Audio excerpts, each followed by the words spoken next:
मैंने सिर पे ऐसे हाथ रखा, देखा ब्लड आ रहा है, चलो अब मेडिकल बन गया, इससे अब हम पढ़ लेंगे।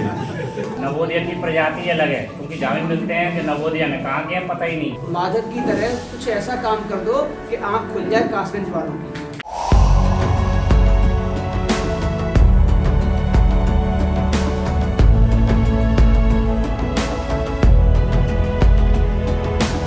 सभी सम्मानित प्राचार्य सर, समस्त गुरुजन, मेरे बड़े भाई, मेरे सहपाठी और यहाँ उपस्थित समस्त मेरा नमस्कार। मेरे बारे में आपको भैया ने बहुत कुछ बता ही दिया, ये भी बता दिया नवोदय से हूँ, और नवोदय के बारे में भैया लोगों ने बहुत सब कुछ बता ही दिया है, बहुत कुछ नहीं सब कुछ बता दिया। अब मैं अपनी इस जर्नी की बात करूँ तो उसमें नवोदय मुख्य किरदार है, जिसमें जो परिश्रम तो सिखाता ही है कि ज़्यादा से ज़्यादा मेहनत करनी है, कोई भी लक्ष्य प्राप्त करना है। वहाँ जो संबंध बने उसने इस जर्नी में बहुत सहायता पहुंचाई। मेरे मित्रों ने, मैंने कोई कोचिंग नहीं की, मित्रों ने कोचिंग की है, उनसे मैंने लाभ लिया, जिससे जो प्राप्त हो सकता था उनसे नोट्स लिए, उन्हें क्या बताया जा रहा है कोचिंग में उनसे पूछा, उसे मैंने इम्प्लीमेंट किया है, उसे अप्लाई किया और आगे बढ़ता गया। कई बार असफल हुआ और अंत में सफल हुआ हूँ। पिछले 3 प्रयासों में मैं प्रीलिम्स निकाला था, लेकिन मेंस में फेल हो जाता था। समझ नहीं आता था कहाँ दिक्कत हो रही है, लेकिन धीरे धीरे जैसे इस बार प्रीलिम्स हुआ तो मैं इलाहाबाद में था, वहाँ जो टेस्ट सीरीज वाली कोचिंग थी जहाँ मैं टेस्ट लिखता था, वहाँ लोगों की जो पहले और लोग सिलेक्ट हो चुके थे उनकी कॉपियाँ मैं निकाल के ले आता था। वो अपनी कॉपी ढूंढते थे, खैर कोचिंग में कहाँ गई, मैं उन्हें ले आया तो लेके आ जाता था और पढ़ता था। उन्हें लेट मिलती थी, बाद में 10-12 दिन बाद पढ़ के देख के क्या हम इसमें सुधार कर सकते हैं वहाँ रख देते। तो इस तरीके से जब आपको सफल मतलब आप मेहनत कर रहे हैं तो जहाँ से जो कुछ भी मिल सकता है आप उसे लीजिए, जो अच्छा मिले उसे अप्लाई करिए। जहाँ लग रहा है कि हाँ इससे अच्छा हमारे पास है कि मैं इससे अच्छा कर सकता हूँ, उसे छोड़ दीजिए, जिससे जो अच्छा मिले। इस दौर में मेरे सहपाठी रही दीप्ति पाठक, इनसे भी मैंने नोट्स लिए, या दिल्ली यूनिवर्सिटी में पढ़ी थी। इनके नोट्स में मुझे हिस्ट्री के जो नोट्स थे वो बहुत अच्छे लगे। वो मैं आज तक मैंने कोई और बुक्स पढ़ी नहीं, कोई बुक नहीं पढ़ी, केवल वही नोट्स पढ़ता था और जब भी मेंस दिया उन्हीं को पढ़ता हूँ। इस बार भी वही पढ़े थे। और रघु राजपूत हैं, राघवेंद्र राजपूत, इन्हें जब मैंने कोई जैसे किताब मंगानी है, कुछ भी ये कहीं है, जहाँ तक कि जब भी जैसी भी जरूरत पड़ी इन्हें बताया तो उन्होंने तुरंत मुझे उपलब्ध कराया। इस बार बहुत योगदान रहा है इनका भैया का।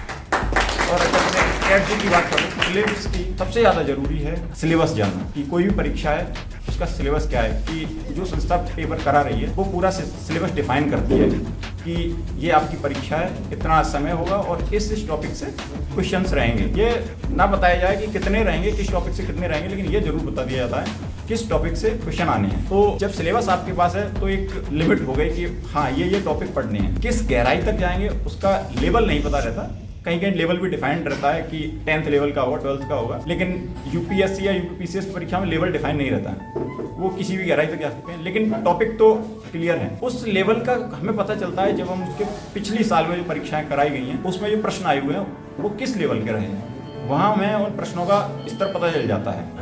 तो सबसे ज़्यादा जरूरी है पिछले सालों में पेपर को एनालाइज करना, उन्हें प्रैक्टिस करना। तो प्रीलिम्स परीक्षा में मैंने कुछ खास नया नहीं किया था, बस जो पिछली साल के पेपर थे उन्हें उठाया था। करीब 30 साल के प्रीलिम्स के पेपर थे, उन्हें अच्छे से किया और उनके शॉर्ट नोट्स बनाए थे। उसमें से जो भी मुझे लगता था कि मैं ये क्वेश्चन में अटेम्प्ट करता था, केवल पढ़े नहीं थे, क्वेश्चन देखा, आंसर उसका छुपा लिया, उसे मैंने अटेम्प्ट किया कि गलत किया, आ रहा है नहीं आ रहा, मैंने बस उसे अटेम्प्ट किया, गलत हो गया कोई बात नहीं। उससे मुझे लगा कि भाई मैंने कर लिया, ये फिर भी भूल जाऊँगा तो उसे नोट कर लिया। ईयर वाइज या सब्जेक्ट वाइज जैसे भी मुझे सुटेबल लगा मैं नोट कर लेता था। और सारे 30 साल के पेपर जो प्रीलिम्स के थे उन्हें पूरा नोट डाउन किया। उसके बाद पहले यूपीएससी का जो एग्जाम मेंस का एग्जाम होता वो भी ऑब्जेक्टिव होता था, तो करीब 34-35 पेपर वो थे, उन्हें नोट डाउन किया। इस तरीके से करीब 65 पेपर थे, सारे को नोट डाउन करके मैंने एक कॉपी में करीब 30-35 पेज की नोट्स बन गए। और हर बार का कुछ पढ़ूँ या ना पढ़ूँ, मुझे 30 से 35 पेज जरूर पढ़ने रहते। उसके बाद करंट अफेयर्स पिछले 4-5 महीने की एक रहता है कि उसमें ये डिफाइन नहीं है कि जो भी करंट अफेयर्स के क्वेश्चन आएंगे समसामयिक जो हाल फिलहाल में चल रहा है कितना पुराना आएगा, 1 साल का भी हो सकता है, 2 साल का, 1.5 साल का, उनके लिए समसामयिक होती है। लेकिन जब पेपर देखे और एनालाइज किया तो उसमें मुझे पता चला कि जब भी एग्जाम हो रहा है उससे पीछे का 1 महीना छोड़िए, मान लिया मार्च में एग्जाम है तो फरवरी छोड़ दिए, कोई क्वेश्चन नहीं आता, क्योंकि पेपर वगैरह सेट होता है तो उसमें टाइम लगता है। तो जनवरी से पीछे जाते हुए 5 महीने की करंट बहुत ज़्यादा जरूरी होती है। आप कुछ पढ़ें या ना पढ़ें उसे अच्छे से पढ़िए, कम से कम 2 से 3 सोच से उसे करना रहता है। मल्टीपल टाइम्स रिवीजन 5 से 6 बार तो पढ़ ही लेनी चाहिए। तो इस तरीके से प्रीलिम्स आसानी से हो सकता है। और अगर नोट्स की बात करें तो कोई भी बहुत सी ऑनलाइन प्रोवाइड कर, टेलीग्राम चैनल में बहुत सी कोचिंग के नोट मिल जाते हैं। किसी का भी एक का आप उठा के उसे पढ़िए, जिससे कि वो हर टॉपिक के बारे में, हर चीज़ के बारे में आपकी एक समझ विकसित कर देगा। थोड़ा थोड़ा हर टॉपिक के बारे में आपको जानकारी होगी, ये नहीं लगेगा कि ये चीज़ नहीं आई है। इस तरीके से प्रीलिम्स हो सकता है।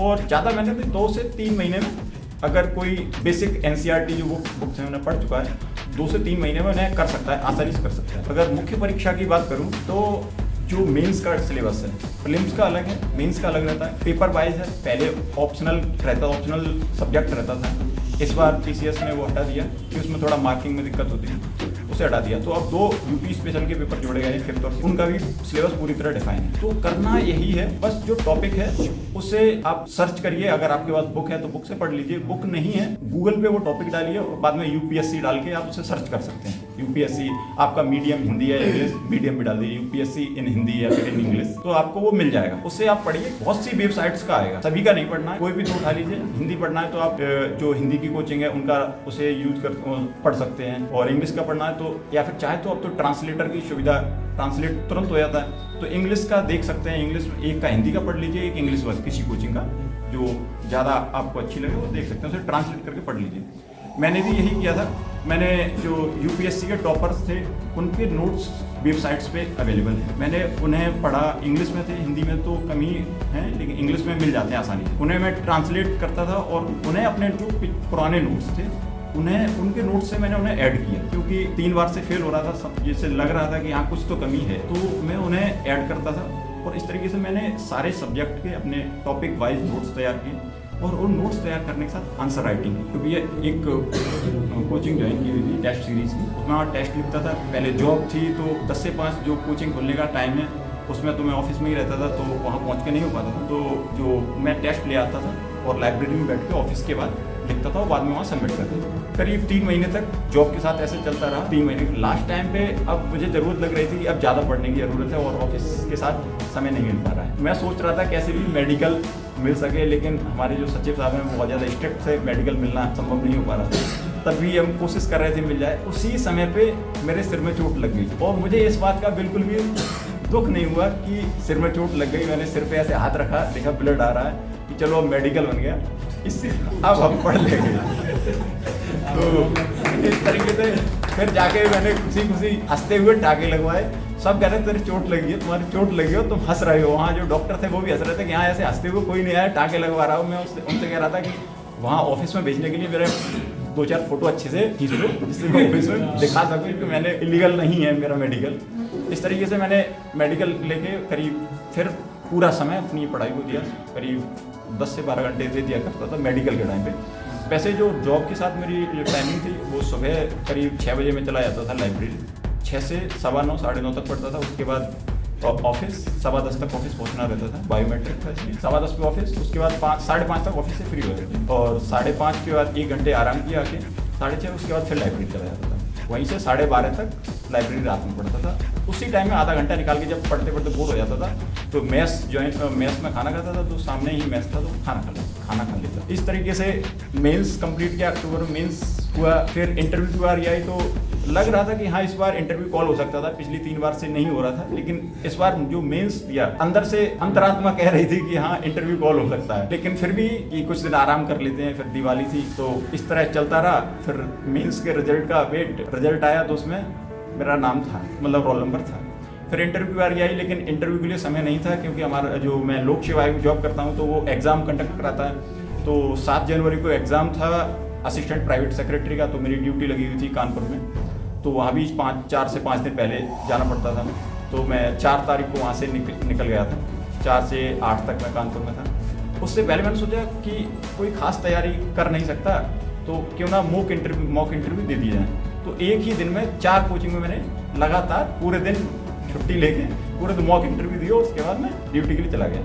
इस बीच न्यूज़पेपर को मैं देखता रहा कि अभी करंट में क्या है, क्योंकि वहाँ ज़्यादा क्वेश्चन अभी हाल फिलहाल में जो घटनाएं हो रही हैं उससे पूछे जाते हैं, या फिर आप अगर जॉब में हैं तो आप किस जॉब में हैं उस जॉब से रिलेटेड पूछ जाते हैं। तो जॉब से रिलेटेड पूछने के लिए कोई समस्या नहीं थी, वो पूरा पता ही है। तो जो करंट इश्यूज थे उसे तैयार करने के लिए मैं न्यूज़पेपर डेली देखता रहा। इस तरीके से इंटरव्यू हुआ। 11 जनवरी को मेरा इंटरव्यू और 23 को रिजल्ट आया इसमें। बस